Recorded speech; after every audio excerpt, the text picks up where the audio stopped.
Monsoon अंतिम दौर पर है। सितंबर मतलब दक्षिण पश्चिम मानसून की वापसी, लेकिन इस बार अभी ऐसा होता दिख नहीं रहा है। उत्तर भारत में लगातार मूसलाधार प्रहार जारी है। दिल्ली, जम्मू कश्मीर, हिमाचल, पंजाब मानसून के मूसलाधार प्रहार से कराह रहे हैं। राजधानी दिल्ली में यमुना खतरे के निशान से बहुत ऊपर बह रही है। सबसे बुरे हालात हिमाचल और पंजाब के हैं। ये चार तस्वीरें आपको दिखा रहे हैं अलग अलग राज्यों की। 23 जिलों में सैलाब है। 23 जिलों में सैलाब। पंजाब की बात कर रहे हैं, आपदा राज्य घोषित कर दिया गया है। फ्लैश फ्लड जारी है, तबाही जारी है। हिमाचल की बात कर रहे हैं तो दूसरी तरफ लैंडस्लाइड और नदी नाले उफान पर है। ये उत्तराखंड की बात कर रहे हैं और यहां पर शुरुआत करेंगे। शुरुआत जम्मू कश्मीर से। जम्मू कश्मीर के डोडा में भारी बारिश के बाद पहाड़ टूट गया और एक नहीं बल्कि कई जगहों पर कुछ ऐसी ही घटनाएं घटी हैं, जैसा कि आप यहां पर तस्वीरों में देख रहे हैं। डोडा में 2 जगहों पर पहाड़ दरके हैं और गनीमत यह रही कि इसमें कोई हताहत नहीं हुआ। ये जम्मू कश्मीर के डोडा के हालात हैं। ये हालात देखिए कि पहाड़ का पहाड़, पूरा पहाड़ तरक के अचानक से गिर जाता है। अब सोचिए कितना नुकसान हुआ होगा और जितना मलबा पहाड़ का सड़कों पर आया है, इसको हटाने में कितना वक्त लगेगा। एक बड़ा पहाड़ पूरा चकनाचूर होकर, ढेर होकर नीचे की ओर आता है। अब सोचिए ये पहाड़ का मलबा जब नीचे इलाकों में आ रहा होगा तो नीचे कितनी तबाही लाया होगा। ये डोडा जम्मू कश्मीर की एक और तस्वीर आपको दिखा रहे हैं। ये मुख्य मार्ग सड़क पर ये पहाड़ बरबरा कर गिर जाता है। सोचिए अगर यहां पर कोई गाड़ी निकल रही होती तो उसका क्या हाल होता। ये अच्छी बात है कि ये दोनों ही लैंडस्लाइड जो तस्वीरें आप देख रहे हैं, एक ये और उससे दूसरी वाली जो सड़क पर आई, उसमें कोई हताहत नहीं हुआ क्योंकि उस वक्त वहां पर कोई मौजूद नहीं था, वरना बहुत बड़ा नुकसान हो सकता था। आसमान से मुसीबत बरस रही है, कुछ बारिश की तरह, कुछ पहाड़ों की तरह।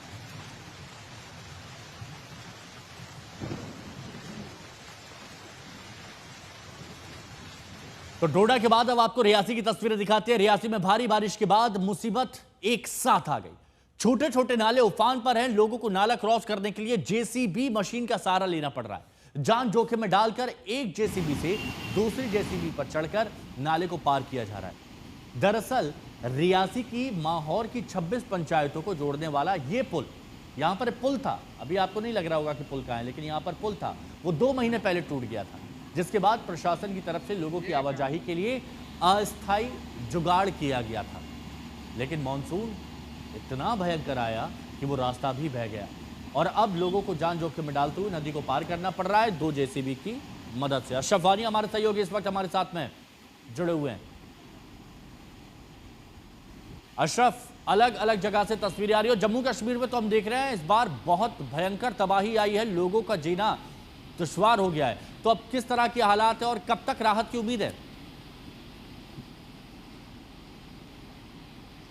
फिलहाल तो राहत की उम्मीद नहीं है हिमांशु, लेकिन मैं आपको यहाँ की तस्वीरें दिखाना चाहता हूँ। ये झेलम नदी है श्रीनगर की, जो पूरे कश्मीर में उत्तर से जो है दक्षिण से उत्तर तक जो है बहती है, पूरे कश्मीर को चीरते हुए जाती है। इसमें पानी का स्तर लगातार रात से बढ़ रहा है। अब प्रशासन के लोग भी जो है सतर्क हो गए हैं। कई जगहों पर छोटे छोटे नदी नाले जो हैं वो उफान पे हैं। दक्षिणी कश्मीर में सड़कों पर पानी आया है, जिसके चलते श्रीनगर और पुलवामा के बीच जो सड़क है उसको फिलहाल यातायात के लिए बंद कर दिया गया है, क्योंकि झेलम का कुछ पानी उस सड़क पर आया है। वही हाल जो है अनंतनाग का भी है। वहाँ पर शेषनाग नाला जो कि अमरनाथ गुफा के शेषनाग से आता है, उसमें भी जो है बाढ़ की स्थिति बनी हुई है। लगातार कल शाम से, कल करीब 6 बजे ये बारिशें शुरू हुई थी और रुकने का नाम नहीं ले रही हैं।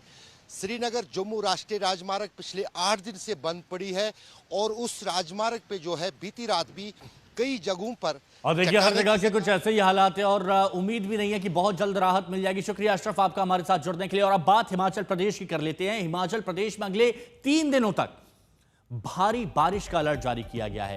यह देखिए, सेना, एनडीआरएफ, अर्धसैनिक बल सबकी तैनाती कर दी गई है। पूरे राज्य में आपदा प्रभावित क्षेत्र घोषित कर दिया गया है और अगले 3 दिन हिमाचल पर भारी पड़ने वाले हैं। कुल्लू, चंबा, मंडी ये सबसे ज्यादा प्रभावित इलाके हैं जो लोगों की परेशानियां बढ़ा रहे हैं। हालांकि यहां पर सबसे ज्यादा रेस्क्यू टीम मौजूद है। 50 से ज्यादा हाईवे, मुख्य मार्ग इस वक्त ध्वस्त हो गए हैं, क्योंकि कहीं पर नदियों का उफान तो कहीं पर लैंडस्लाइड की वजह से, कहीं पर पहाड़ दरक रहे हैं। 50 से ज्यादा हाईवे मुख्य मार्ग ध्वस्त हो गए। हिमाचल को आपदा प्रभावित राज्य घोषित किया गया है। जैसे पंजाब को किया गया है वैसे ही हिमाचल को किया गया है, क्योंकि हिमाचल में अलग अलग जगह की तस्वीरें आपने देखी होंगी। मनाली, कुल्लू, हर जगह हालात खराब हैं। कहीं नदियां बहुत तेज उफान पर हैं तो कहीं पर सब कुछ बर्बाद हो गया। नदी के किनारे जो भी इलाके थे वो सब बर्बाद हो गए। और जब हिमाचल की बात की जा रही है तो हिमाचल को आपदा प्रभावित राज्य घोषित क्यों किया गया है, मनाली से हमारे सहयोगी असीम बसी की एक रिपोर्ट आपको दिखाते हैं।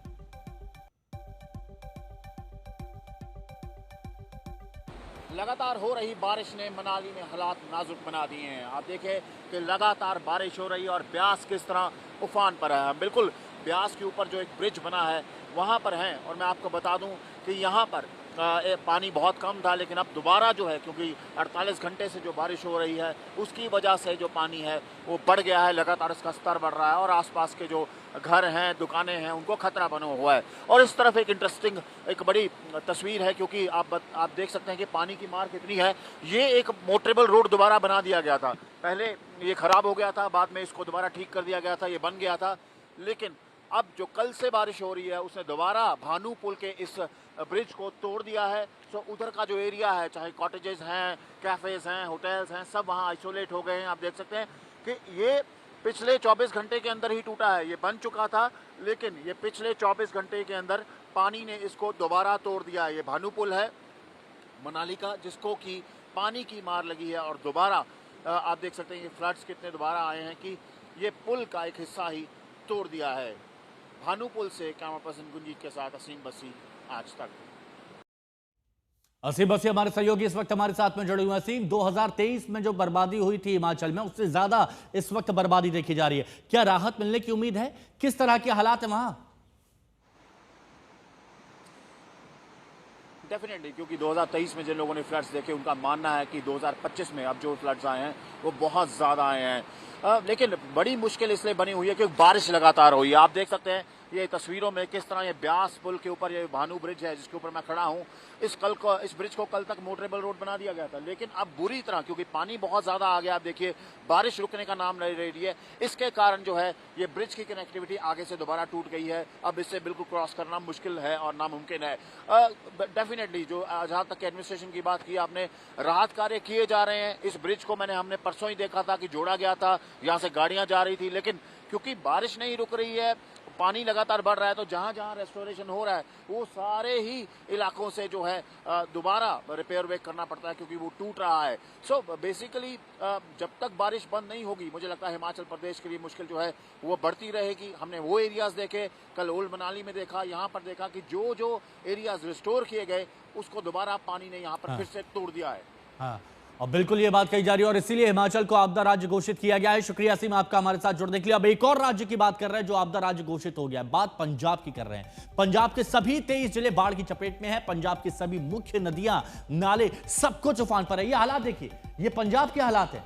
इसी बीच बड़ी खबर यह आ रही है कि पंजाब को आपदा प्रभावित राज्य घोषित कर दिया गया और पूरे पंजाब को आपदा प्रभावित घोषित किया गया है। 23 जिले और रावी नदी में बाढ़ से अमृतसर, गुरदासपुर, सब जगह हाल बेहाल हो गए हैं। 3 लाख से ज्यादा लोग प्रभावित हुए हैं।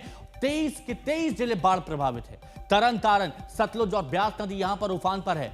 इसके अलावा आप फिरोजपुर की बात करेंगे तो सतलुज और ब्यास नदी यहां पर भी उफान पर है। और फाजिल्का में हालात वहां भी खराब है क्योंकि नदी बहुत तेज उफान पर है। लोगों की परेशानी बढ़ गई है। घर छोड़कर वो एक सुरक्षित जगह पहुंच रहे हैं। आप हालात देख रहे हैं, ये वो लोग हैं जिनके घर बार, खेत खलियान सब कुछ डूब गए। अब इन्हें एक सुरक्षित जगह चाहिए तो ये सुरक्षित जगह की ओर जा रहे हैं। सतलुज, ब्यास, रावी और जितनी भी अन्य नदियां हैं वो उफान पर है। तो पटियाला हो या फिर कई और जिले हों, वो सब जगह लोगों के हाल बेहाल हो गए। 1000 से ज्यादा गांव पूरी तरह से डूब गए हैं। सेना, एनडीआरएफ, एसडीआरएफ टीमों को तैनात किया गया है। एक और बड़ी खबर आपको बता रहे हैं, पंजाब में बाढ़ की वजह से हालात बिगड़ते दिख रहे हैं। सेना, एनडीआरएफ, एसडीआरएफ का सहारा है। जो लोग फंसे हैं वो उम्मीद लगाकर, टकटकी लगाकर इंतजार करते हैं कि सेना, एनडीआरएफ, एसडीआरएफ या फिर प्रशासनिक अमला आएगा और उनको एक सुरक्षित जगह पर पहुंचाएगा। लेकिन जहां तक नाव नहीं पहुंच पा रही है वहां तक ये लोग एक साथ एकजुट होकर, क्योंकि उसमें कुछ बुजुर्ग भी हैं, कुछ बच्चे भी हैं, तो एक साथ एकजुट होकर सुरक्षित जगह की ओर जा रहे हैं। अब ये आप तस्वीर देखिए, जालंधर पंजाब, ये किसी सोसाइटी के बेसमेंट की तस्वीर है जहां पर गाड़ियां खड़ी होती हैं, लेकिन ये हालात आप देखिए, यहां लोग बेसमेंट में जाने से डर रहे हैं। गाड़ियां पार्किंग में डूब चुकी हैं, आधी आधी डूब चुकी हैं। आप देखिए, ऐसे में बहुत बड़ा खतरा हो सकता है। सावधानी विशेष तौर पर बरती जा रही है, लेकिन लोगों के हालात आप देखिए।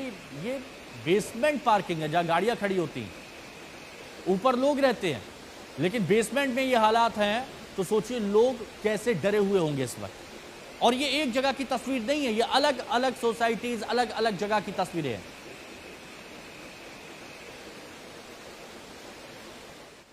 पंजाब में ही है फिरोजपुर, और फिरोजपुर इन जिलों में शामिल है जहां बाढ़ ने तबाही मचाई है, बहुत भयंकर तबाही मचाई है। सीएम भगवंत मान भी यहां पर गए थे, और हमारे सहयोगी अमन भारद्वाज ने एक रिपोर्ट तैयार की है, वो रिपोर्ट हम आपको दिखाते हैं।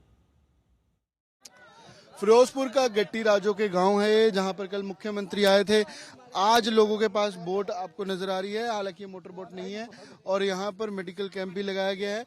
लोग इसी बोट के जरिए सुबह दूध लेकर आए, और जो दूध ये बेचते हैं यहाँ पर, वो इन्होंने आगे आकर यहाँ पर दिया, और अब यहाँ से राशन या जो जरूरी सामग्री है वो यहाँ से लेकर जा रहे हैं। अब ये क्या क्या सामान लेकर आए थे और क्या क्या लेकर राशन है जी, लेकर क्या आए थे आप? आटा उटा है जी। अच्छा, वो लेकर जा रहे हैं। हाँ जी, वो लेते जा रहे हैं। खान खुन कोई उत्थे कोई शय नहीं मिल रही। कौन सा गाँव है? ये टेंडी वाला जी। भिंडी वाला लेकर जा रहे हाँ जी, हैं। और इसमें आप दूध लेकर आए थे? दूध लेते, आटा दाने। लेकर जो आए थे हाँ जी, ये तो दूध लेते आए ना। वो यहाँ पर हाँ जी, बेचने वास्ते। जो जो जरूरी सामान है, ये रिलीफ कैंप से आए हैं। 10 दिन हो गए, कहते कि रिलीफ कैंप में थे, और अब अपने घर के हालात देखने जा रहे हैं। और ये बिना मोटर के, आप देखिए बोट है, इससे 2.5 से 3 घंटे लगते हैं इनके गांव, जो टिंडी वाला गांव है, वहां तक पहुंचने के लिए। और ये हालात हैं फिरोजपुर के गांव गट्टी राजो के जो है। और यहाँ पर अभी भी 18 से 20 गांव हैं जिनका कनेक्शन कटा हुआ है, और आवाजाही का एकमात्र सहारा है ये बोट। हालांकि पंजाब के पूरे अगर बात की जाए तो जितने बॉर्डर डिस्ट्रिक्ट हैं, अब तो हालांकि 23 के 23 डिस्ट्रिक्ट प्रभावित हैं, लेकिन जो बॉर्डर ज़िले हैं वहाँ पर मार अब भी सबसे ज़्यादा है। आज भी भाखड़ा बांध 2 फीट दूर रह गया है खतरे के निशान से। 1680 फीट का लेवल है भाखड़ा बांध का, तो वो भी 1678 के आसपास पहुंच चुका है। और निचले इलाकों में लोगों को इत्तला की गई है कि सतलुज के किनारे पानी बढ़ सकता है, खतरा है। कुछ गांवों को खाली भी करवाया गया, और ये भी सतलुज का ही पानी है जो यहाँ तक पहुँचता है। लेकिन बीच में कई बैरेजेस हैं, हरीके जैसे हरीके है, वहाँ पर ब्यास और सतलुज एक साथ मिलती है, वहाँ पर पानी रोक कर फिर छोड़ा जाता है। वहाँ से भी आज 3,22,000 क्यूसिक पानी छोड़ा जा रहा है। तो ये चिंता आने वाले दिनों में बड़ी जरूर है। और हालात आप देखिए कि ये मात्र एक सहारा है जिसके जरिए लोग आ जा रहे हैं। रिलीफ कैंप है भी, लेकिन घर की चिंता रिलीफ कैंप में रहने नहीं देती। कैमरा पर्सन अमन गुप्ता साथ अमन भारद्वाज, फिरोजपुर, आज तक। तो आप समझ रहे हैं कितनी परेशानी हो रही है। एक नाव से 2.5 घंटे का सफर तय करते हुए राशन का छोटा मोटा सामान अपने गांव तक पहुंचाया जाता है, और उसके बाद फिर आया जाता है, यानी 5 घंटे का सफर तय किया जाता है। और यह सिर्फ एक जगह के हालात नहीं है। अजनाला से हमारी सहयोगी नवजोत रंधावा की एक और रिपोर्ट आपको दिखाते हैं। तो देखिए, हम आपको ना एक ऐसे ही गांव गग्गोमाल के एक डेरे में ले आए हैं, जहां पर एक परिवार ने किस तरीके से ये पूरा समय बिताया है। उससे पहले परिवार से बात करें, उससे पहले जरा ये तस्वीर दिखाइए। तस्वीर में आप देख सकते हैं, जहां आपकी नजर जाएगी, हालांकि पानी काफी हद तक इस वक्त सूख चुका है, कम हो चुका है, लेकिन बारिश का मौसम है, और कहीं ना कहीं मन में डर ये भी है कि दोबारा से वो स्थिति ना आ जाए। ये पूरा इलाका एक तरीके से दरिया में तब्दील था। इसके ठीक सामने जितने इलाके हैं, सभी घर डूबे हुए थे। ये एक डेरा है जहाँ के परिवार के लोगों ने ये ठाना कि वो लोग नहीं जाएंगे घर छोड़कर। आप सब लोग जरा इधर आ जाइए। परिवार में महिलाएं हैं, बुजुर्ग हैं। पहले आपसे जानना चाहूंगी, ये बताइए कि कितने दिन तक आप लोग यहाँ पर रहे? मैम आज 4 दिन हो गए हैं, आज चौथा दिन है। अच्छा, ये इस टेंट में रहते थे?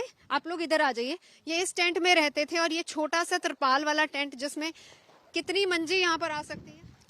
कितने ਅਸੀਂ जी अपना करीब 8 जने रहते रहे हैं। 8 लोग सिर्फ इस मंजी पे। आप लोग कैसे गुजारा करते थे, सोना जागना कैसे? वैसे आ उधर और भी उधर दूसरी साइड होर भी मंजियां ਅਸੀਂ मतलब ਰੱਖ ਲੈਂਦੇ ਰਹੇ ਆ। ਹੁਣ ਹਵਾ ਨਾਲ ਸਾਰਾ ਥੋੜਾ ਜਿਹਾ ਉੱਡ ਗਿਆ ਨਾ, ਉੱਪਰੋਂ ਤਰਪਾਲ ਜਿਹੜੀ ਆ ਉਹ ਉੱਡ ਗਈ ਆ। ठीक है, यहाँ पे टेंट बनाया था, पानी कहाँ तक आ गया था आपके घर में? पानी इधर अपने वेड़े तक आ गया है सारा। जो दूर दराज के इलाके हैं, गांव हैं, जहां पर थोड़ी सिचुएशन ठीक ठाक है, वहां के लोग आते हैं ट्रॉलियों में और वो अपनी तरफ से रसद लेकर आते हैं और वहां पर इन डेरों में अलग अलग जगह पर बांटी जाती हैं। और ये डेरे वो हैं जो कि बिल्कुल दूर दराज के इलाके में, खेतों के ठीक बीच में है, यहाँ से निकल पाना भी मुश्किल है, बोट्स यहाँ तक चली हैं, इसीलिए लोगों को यहाँ तक राशन वगैरह मुहैया कराया गया है। और हम लोग आज यहाँ पर पहुंचे हैं इस डेरे में। यहाँ पर हालात कैसे थे एक बार ये दिखा दीजिए। जो मेकशिफ्ट टेंट वाला अरेंजमेंट इन लोगों ने बनाया हुआ था, लेकिन हवा इतनी तेज है कि वो भी उड़ रहा था। अंदाजा लगा सकते हैं कितना मुश्किल रहा होगा ये समय। हालांकि बारिश का मौसम अभी भी है, मन में कहीं ना कहीं डर ये रहता है। और तस्वीरें आप देख ही सकते हैं किस तरीके से अभी भी सभी फसलें पानी पानी। जो नुकसान हुआ उसका आंकलन फिलहाल बाद में लगाया जाएगा, लेकिन अभी फिलहाल खुद को संभालने की जरूरत है। वीडियो जर्नलिस्ट सत्या के साथ मैं नवजोत रंधावा, अजनाला से आज तक के लिए। आप बस अंदाजा लगाइए कि हिमाचल, उत्तराखंड, पंजाब में किस तरह के हालात है, जहां खेत बर्बाद, खलियान बर्बाद, घर बर्बाद, मकान सब कुछ बर्बाद हो गया। बारिश और बाढ़ ने तबाही लाकर रख दी है।